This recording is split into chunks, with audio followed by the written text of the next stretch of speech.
네, 답답한 정치 이슈를 팍팍 때려보는 시간 정치펀치 정청래 민주당 최고위원 나오셨습니다. 안녕하십니까? 네, 안녕하지 못합니다. 정청래입니다. 예. 안녕. 마음이 불편하신 분들이 많을 수밖에 없고 일주일이 지났지만 불편하죠.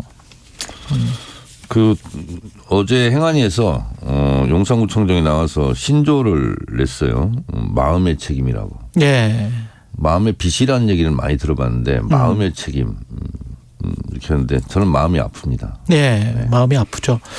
그 책임은 지금 아까 윤상현 의원은 그래도 이상민 장관은 스스로 사의를 표명하는 게 낫지 않겠느냐. 이게 이제 국민의힘 쪽에 기류가 일부 있는 것 같아요. 어떻게 보세요? 저는 경질, 교체, 사의 네. 저는 다 적절하지 않다고 보고요. 파면해야 된다. 파면해야 된다. 네. 파면을 한다는 것은 잘못했으니까 중징계를 한다 이런 뜻이거든요. 그렇죠. 그래서 경찰청장 이상민 행안부 장관은 우선 1단계 조치로 파면 조치해라. 그걸 제가 얘기했죠. 파면하면 퇴직금도 안 나오죠. 뭐 그거는 뭐 나중 네. 일이고 예. 어쨌든 지금 어제 대통령께서도 뭐 경찰을 엄청 질책을 했어요.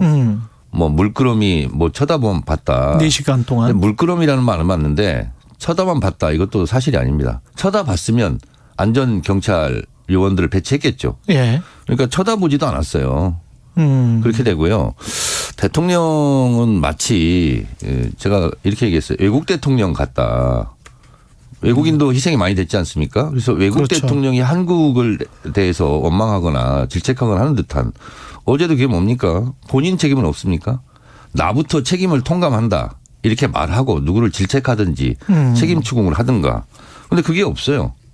대통령은 국가 원수이자 행정부 수반이거든요. 예. 행정부 수반 지식백과 한번 찾아보세요. 뭐라고 돼 있냐.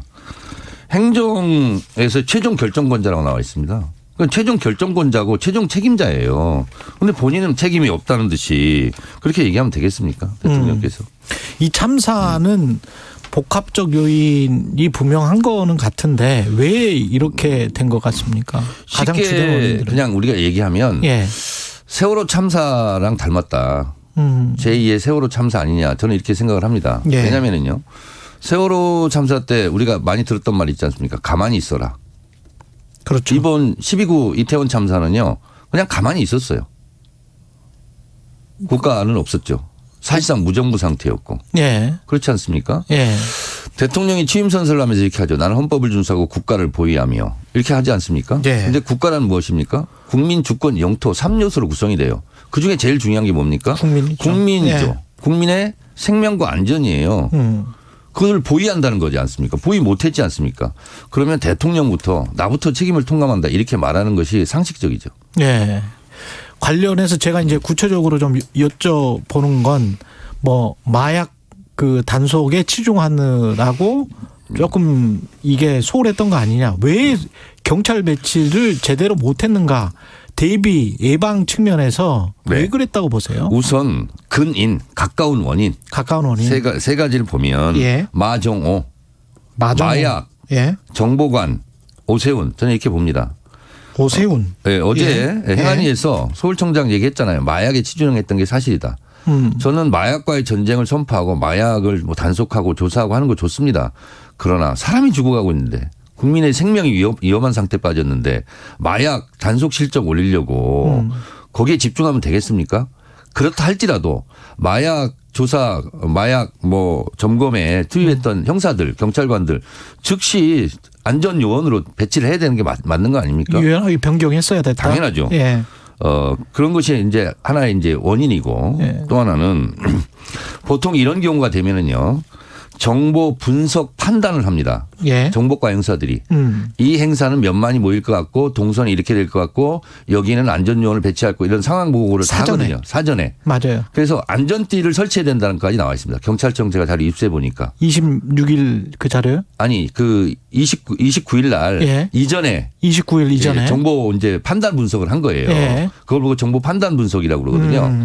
근데 그런 거 안 했어요. 다 묵살당했어요. 예. 자, 그리고 중앙일보 단독 기사로 오늘 지금 나왔는데 예. 용산서 정보과 형사들이 23명이가 이렇게 된답니다. 예. 그런데 한 명도 배치를 안 했어요. 현장에. 정보과 한 명도 없었어요? 한 명도 없었습니다. 다 어디 갔지?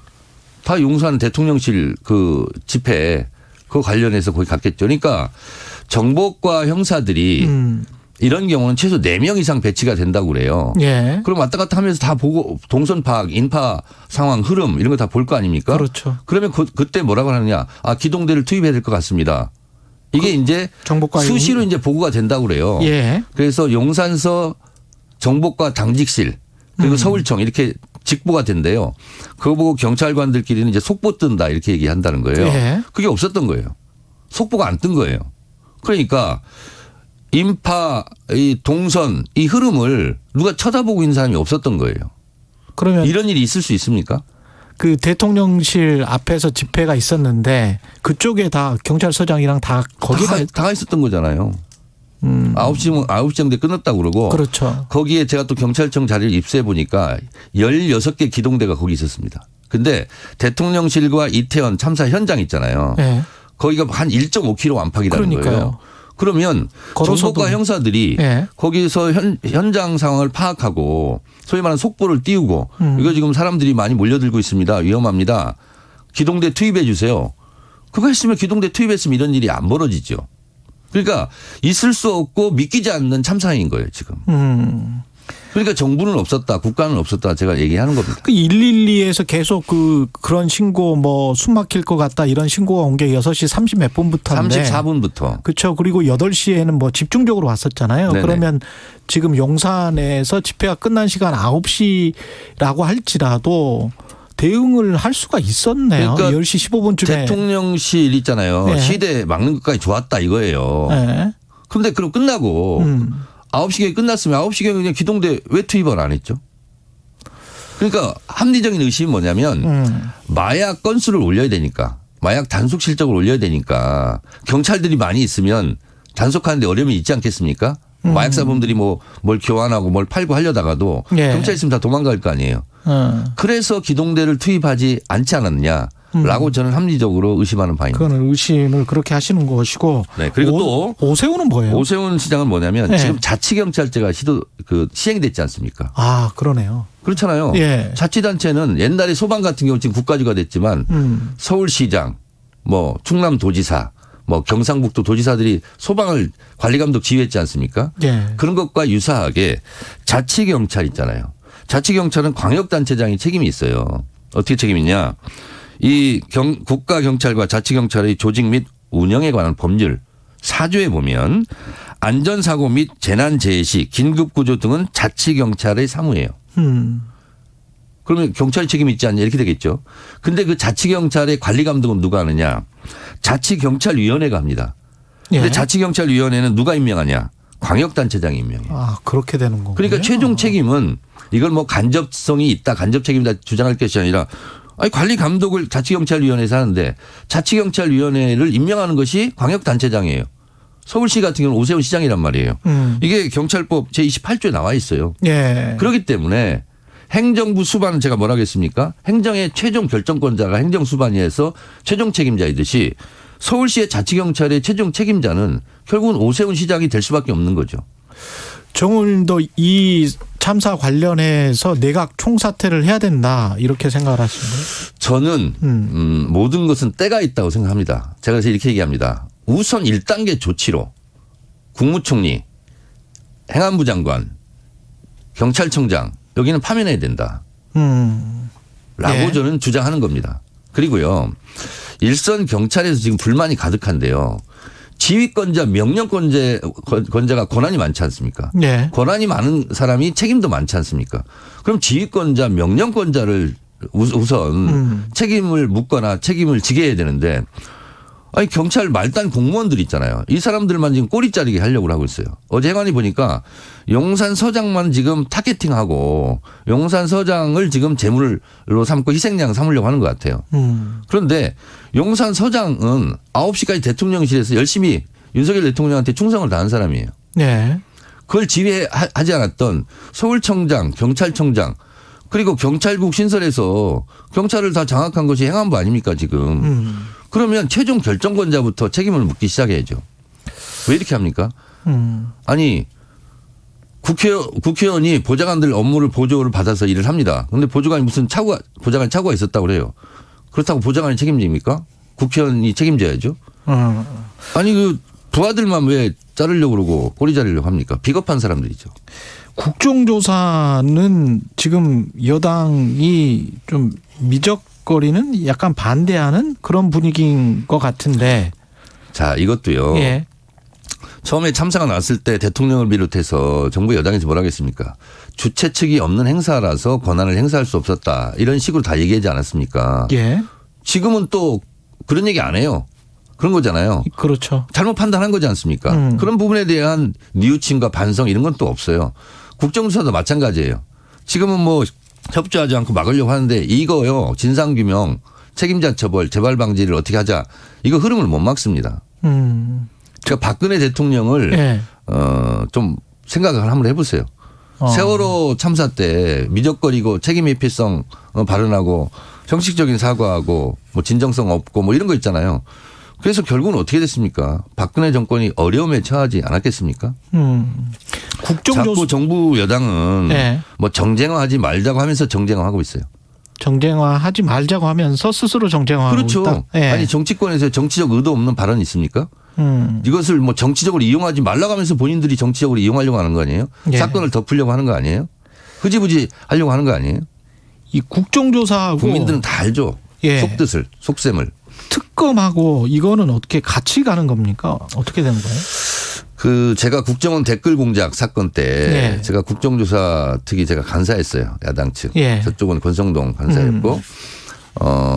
그래서 국정조사 특위에서 수사권, 조사권이었기 때문에 모든 것을 명명밖에 끝까지 밝히지는 못하지만 이러이런 문제가 있다라고 청문회 등을 통해서 증인 신청해가지고 다 국민들에게 알리지 않습니까? 그럼 수사를 안 할 수가 없어요. 그렇지 않습니까? 예. 그래서 결국은 원세훈 원장 법정 구속되지 않았습니까? 이것도 국정조사와 특검을 같이 가야 돼요. 근데 경찰이 경찰을 수사하면 믿겠습니까? 최경영 앵커가 예. 최강시사 프로그램 좋다고 그러면 사람들이 믿어요? 다른 사람들이 참 들을만하다 이렇게 얘기해야 믿어주죠. 경찰 수사하면 그렇죠. 누가 믿겠냐고요. 그렇다고 지금 대형 참사는 검찰이 수사할 수도 없어요. 그러니까 특검을 할 수밖에 없는 거 아닙니까? 알겠습니다. 그래서 예. 두 개 바퀴로 가야 돼요, 이건. 두 개 바퀴로 가야 네. 된다. 어제 저 국가안전시스템점검회에서 대통령이 죄송한 마음이라고 사과를 했다고 보십니까? 이게 사실상의 사과라고 지금 언론이 보도를 하고 있는데. 저는 뭐 안타깝게 생각한다, 죄송한 마음이다, 뭐 이렇게 하지 말고 깨끗하게 죄송합니다, 사과드립니다. 왜 이렇게 못해요? 그리고 사과를 하는 것은 공식적이고 공개적으로 해야 됩니다. 그냥 뭐 분향소 가가지고 그냥 마음이 아프다, 어쩌다, 뭐 종교 뭐 집회 가서 그렇게 하는 것은 저는 공식적인 정식적인 사과가 아니라고 생각을 하고요. 말이 나왔으니까 말인데 분향소도요. 예. 무슨 번지 없는 주막처럼 이름도 없고 영정도 없지 않습니까? 위패가 없어요. 예. 우리가 조문을 갔는데 누구를 조문 갔는지 몰라요 지금. 그렇잖아요. 그렇게 만들어 놓은 거는 왜? 그러니까 이 사건을 커지는 것을 두려워하는 것 같아요. 있는 들에 그냥 명명밖에 밝히는 거고 정직함이 가장 좋은 정책이에요. Honest is the best policy. 그 영어 문장도 있지 않습니까? 예. 아, 그런 문장은 처음 들어봤습니다만 좌우지간. 아, 그 처음 들어봤습니까? 예. 정직함이 최상의 정책이다. 예. 아니 그거는 좋은 말씀인 것 같은데요. 네네. 지금 뭐 시간이 거의 다 돼서 풍산깨 관련해서 갑자기 이게 반납 이게 어떻게 된 거죠? 스토리가 어떻게 된 겁니까? 대통령 재임 기간에 이러저런 국가 원수들 다른 나라 정상으로부터 선물을 받지 않습니까? 예. 개인 것이 아니에요. 김정은 위원장으로부터 선물을 받았어요. 그렇죠. 국가에 풍산깨를. 반납해야 되는 거예요. 국가에 원래 반납해야 되죠. 그렇죠. 예. 그래서 대통령 재임 시절에 생산된 기록물들도 대통령 기록관실에 다 가지 않습니까? 그렇죠. 그런데 이 풍산깨는 거기에 보낼 수가 없잖아요. 기록관실에는 보낼 수 없고. 그렇죠. 예. 그러니까 국가에 반납하겠다는 거예요. 내가 욕심내고 내 것이 아니다 이런 것을 문재인 대통령이 얘기하는 건데 예. 그 올바른 마음 아닙니까? 그 전에 사실은 키우던 사람이 키우는 게 낫지 않겠냐 이게 한 3월에 윤석열 대통령 발언이었거든요. 그랬는데 예. 그러려면 위탁을 받아야 되는데 예. 문재인 대통령은 기관이 아니라 개인이잖아요. 위탁 기관이 안 되는 거예요. 위탁 기관이 안 된다. 네, 그러니까 이거를 그러면 다른 기관에서 예. 맡겨서 기르는 게 좋겠다. 이렇게 하는 거죠. 뭐 시행령을 바꿔서 키울 수 있게. 시행령을 바꿔서 하려고 그랬는데 예. 그게 지금 시행령이 결정이 안 됐답니다. 결정이 안 됐다. 지금 그런 상태니까 그럼 시행령을 정부 여당에서 빨리 만들어서 주든가. 아니면은 반납할 수밖에 없다. 그렇지 않습니까? 예. 여기까지 듣겠습니다. 정치펀치 정청래 민주당 최고위원이었습니다. 고맙습니다. 네, 고맙습니다. 최경영의 최강시사는 여러분과 함께합니다.